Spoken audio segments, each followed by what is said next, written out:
Taylor Swift tells an arena full of women, presumably mostly young women, to F the patriarchy. Now, somebody needs to break the news to Taylor that that is what young women have been doing on OnlyFans for far too long. More importantly, it's time for us to realize, if we haven't already, that insipid pop stars know nothing about the real world, and we should not be drawing wisdom from them, but rather, there's a source that can absolutely change our life and society. We'll talk about where that is today on Indie Thinker.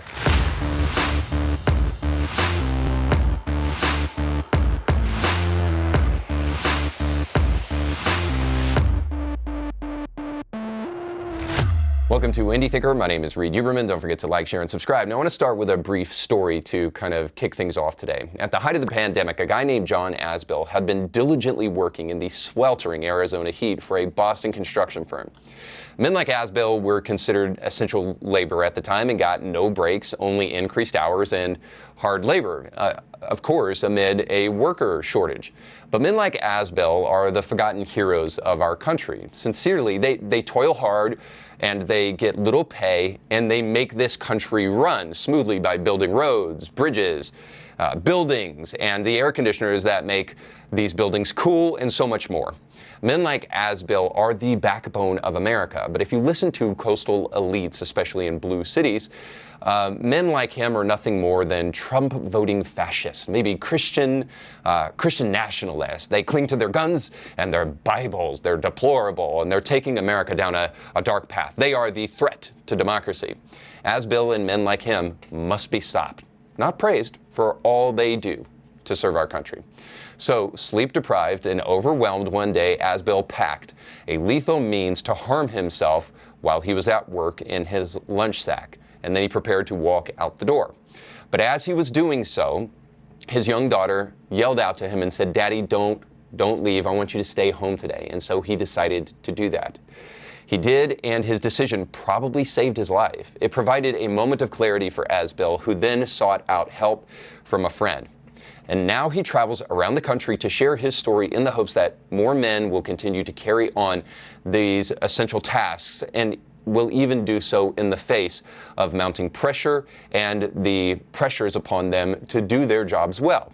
Now, you probably wouldn't know this, but it's an interesting stat to note that construction workers die more from suicide than they do from their own jobs, as risky as they can be. About 6,000 construction workers each year kill themselves, as opposed to 1,000 who die in work-related accidents. Now, this is very similar to the male-dominated police forces in most cities, where the vast majority of those men take their own life rather than lose their life while they are performing their jobs. I bring this story up simply because I believe it is symbolic. It is emblematic of the ways in which we fight against the things that are actually beneficial to culture, and most importantly, because it was embodied in a Taylor Swift concert where Taylor had an arena packed full of women sing with her F the patriarchy, and I want you to see that clip now because it went viral over the weekend. Check it out.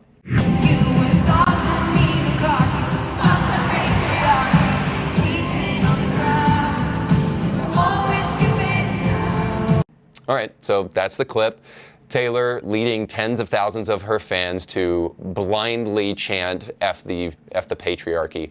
Now, I think it's important to note, too, that while I understand that there are older women in the crowd, there are wine moms with their cats that just love Taylor just as much as there are older adults that never had kids and still love to go to Disney World. I realize those people exist, but the vast majority of Taylor's fans are probably in their early teens all the way to their early 20s. So these young impressionable minds are learning to militate against men, against whatever the patriarchy is. And before we go into what she said and why it's problematic, let me just first acknowledge a simple fact. I understand that Taylor Swift is not a thought leader. She has no idea what she's talking about. If pressed to give us a definition of patriarchy, she would quickly find herself in a little bit of trouble, because her existence absolutely undermines the idea of this oppressive male-dominated society that is keeping women like her from succeeding. I mean, we're talking about perhaps the most successful pop star of all time, and certainly of our time. So let's not jump to the conclusion that Taylor Swift is uniquely talented and so amazing that she inevitably was able to overcome the patriarchy. Let's just realize that it largely doesn't exist, and that if Taylor was pressed to give us a definition of the patriarchy, she largely couldn't. Now, I understand that, but there is something important to note here. Ideas have consequences. I hope I am well beyond needing to justify that simple fact, but if you're stuck 10 years in the past, let me remind you that a group of people were shouting for sexual liberation, and now we have groups of men dressed as dogs parading through the city streets trying to advocate for dog sex. Folks, this is what freedom, without the help of morality, looks like. Freedom for freedom's sake turns into chaos. It is not virtuous. Freedom becomes a vice when there is no virtue attached to it. And so hopefully by now we can understand clearly that words are important, ideas have consequences, and we can't be too careful to make sure that we are communicating the right ideas, especially to young, impressionable minds. Now, first and foremost, I want to bring up the fact that she's cussing in front of a bunch of presumably young women, shouting the F word for everybody to hear.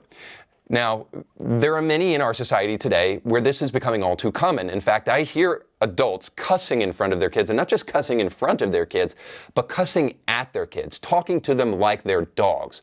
And I realize the first thing that's going to happen is the Wikipedia mafia is going to come to the comments section and say they're just words, and every society has crass words, but they're all subjective. You could go to France and you could say the F word, and it's not going to mean anything to them. So these words only have meaning because you place meaning in them. Now, first of all, let me just tell you that what you just said, if that's what you would argue, is 100% dishonest. We don't live in France. We're talking about a concert that took place in America, and the F word does have meaning. Now, this isn't going to stop these individuals from saying, well, you're going to create a generation of very soft and weak people if you can't say cuss words in front of them. We don't want bubble-wrapped kids. We want them to know that the world is a rough place, and we got to help introduce them to the brashness of this world. No, what you're actually doing is you're creating a bunch of dumb kids who do not know how to articulate themselves successfully, so they resort to cussing. See, I believe cussing is the repository of very stupid people. I think that you resort to cursing when you do not know fully how to articulate yourself in a way that will truly be beneficial to conversation. In other words, cussing is the habit of people with very limited vocabulary. And cussing in front of a bunch of children is not good. It is not strong. It makes you kind of a garbage human being. And if you do that to your kids, it makes you a horrible parent. I've said this very often, that there really is very few, if any, bad kids, especially when they're young. There's really just bad parents. If you find a bad kid, what you're actually dealing with, or a misbehaved kid, what you're dealing with is a parent that doesn't have any virtue or discipline in their life, and they're doing things like cussing in front of their kids, and there are consequences for these kind of things, as there are consequences with the ideas that Taylor Swift is sharing. And the second of that is the patriarchy idea. Now, we must ask ourselves what is meant by patriarchy, since we don't get the help of Taylor to define exactly what patriarchy is. Does she mean F the patriarchy, like F those cucks who buy Taylor's albums for their daughters? I hardly think she means that. Does she mean F my own father who brought me into this world? I can only imagine that she values her own existence because she seems deeply in love with herself, that she would never say such a thing. So she can leave it to us to dream of a world where she might not have existed, but I certainly don't think she is actually asking for that to be the case.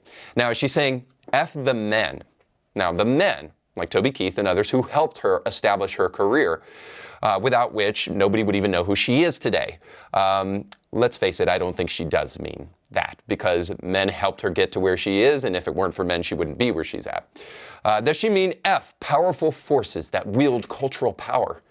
If she did, then as I already mentioned, she would be effing herself, which is a totally mental image that I want to run away from as quickly as possible.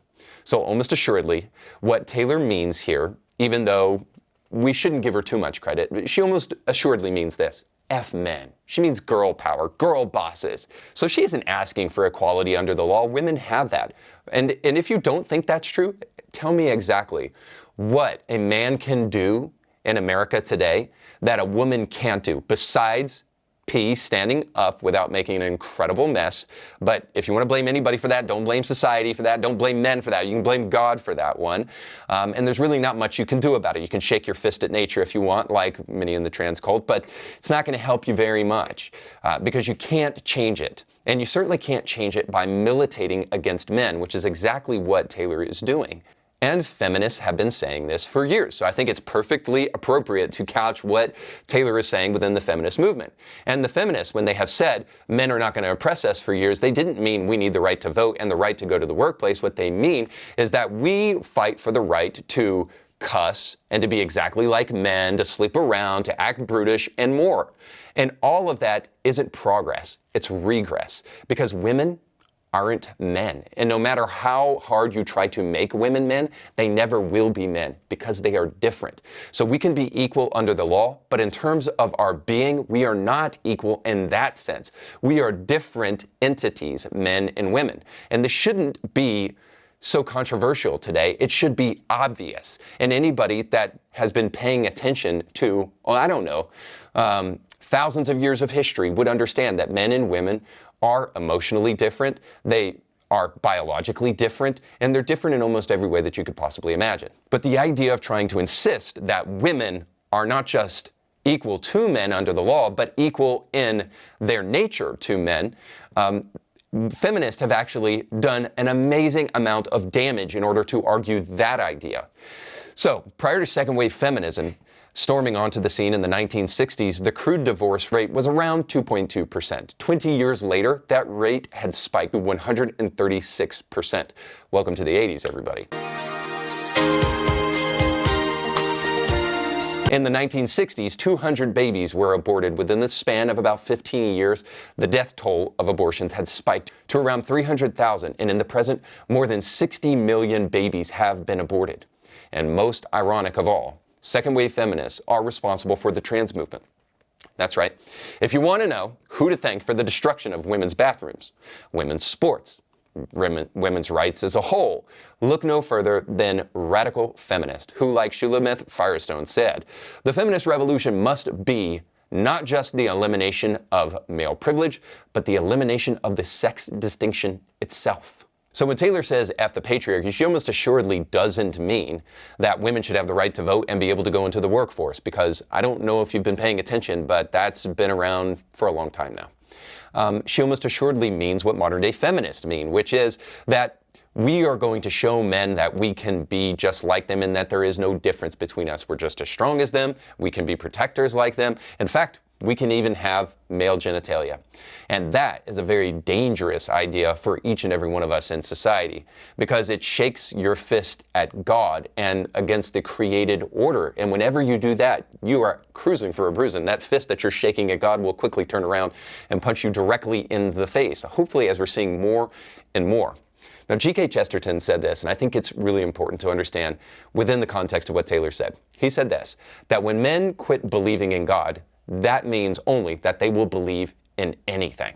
It's not that they stop believing in things, it just means that they'll accept anything, including that there is some patriarchal force trying to destroy women and keep them from achieving anything in this life. Ridiculous.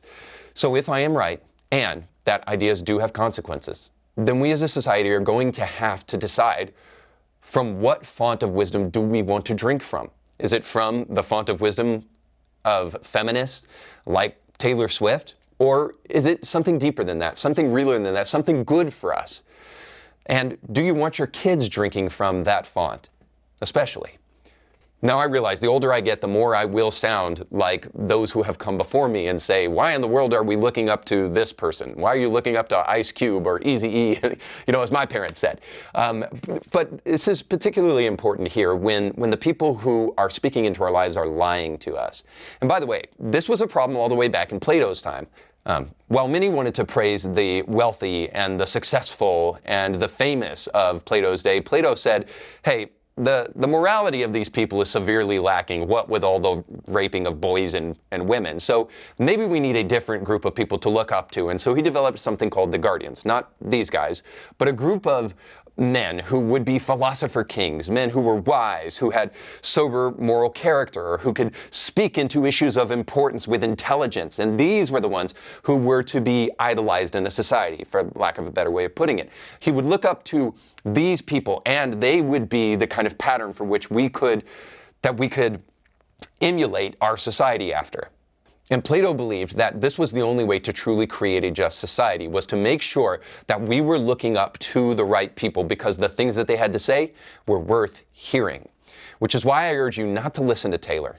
But of all people, we should probably listen more to Paul Rudd. If you guys could go back in time and spend a day with anyone from history, who would you choose? Apart from the Wright brothers, obviously. Anyone from history, who would we choose? Oh, that's a great question. I know my answer. Go ahead. Jesus Christ. By the way, laugh all you want. And it seems like it would be a wrong thing to say. He existed. Yeah, right? We yeah. know he. So wouldn't you want to spend some time with him and go, Jesus, what's the deal? Yeah. I was just thinking, what's the deal? It's true. Yeah. Right? Yeah. Now, pushing aside the laughter of those actors in the room who deserve to be laughed at more than Jesus any day of the week, Jesus is a historical figure, and Paul Rudd points that out. And Bible skeptic Bart Ehrman, by the way, agrees. You cannot deny the fact that Jesus is a historical figure. I know in the crowds you all run around with, it's commonly thought that Jesus did not exist. Let me tell you, once you get outside of your conclave, there's nobody this is not even an issue for scholars of antiquity. Then if that's the case, shouldn't you listen to a person who has inestimable wisdom above that of Taylor Swift, much more than you ever listen to her? And I think it's important for us to be honest about the fact that the people that we consume, the people that we listen to, the people that even entertain us, are those who are shaping our lives. And if we really want to have a life that is worth living, we might need to be listening to the people who actually deserve it, those who can speak soberly about the issues of our time and do so in a manner that is thoughtful and articulate. The moral of the story is just simply this, that you are going to have to decide who you are going to listen to. Is it going to be kind of the ideas embodied in Taylor Swift? Or are you going to listen to the ideas of Christianity that have formed the West? And the West, whether you like it or not, or consider it patriarchal or oppressive, has been one of the greatest forces in history for the rest of the world. They've alleviated hunger and poverty more so than any other entity in the past. So all that to say this, the kind of cavalier hatred that I find for Christianity online, on YouTube, and in many other places is quite frankly bigoted, but also incredibly dumb. The reality is that all of your animus and your hatred should be for the kind of ideas that are expressed in Taylor Swift. If you took 3 seconds to actually investigate the Christian faith, you might actually come away a better person. You might actually come away somebody that doesn't really just shake their fist at things that are actually beneficial to you. The resentment, I guess, embodied in Taylor Swift's statements are easy for people who are emotionally manipulated.